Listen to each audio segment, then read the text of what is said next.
Welcome to Sewing Basics! Blanket stitch!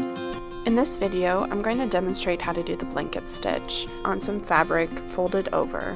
First, you're going to poke your needle from the back of the fabric. Pull that thread all the way to the knot. Now you're going to repeat, poke your needle from the back once again, but don't pull that stitch tight. Use your needle to catch the loop and then pull it securely. The first stitch always has that diagonal line, so let's do a third stitch. You're going to start from the back, use your needle to catch the loop of thread. This is going to create a stitch along the edge of your folded fabric. This is a really nice stitch for finishing edges and hemming pieces.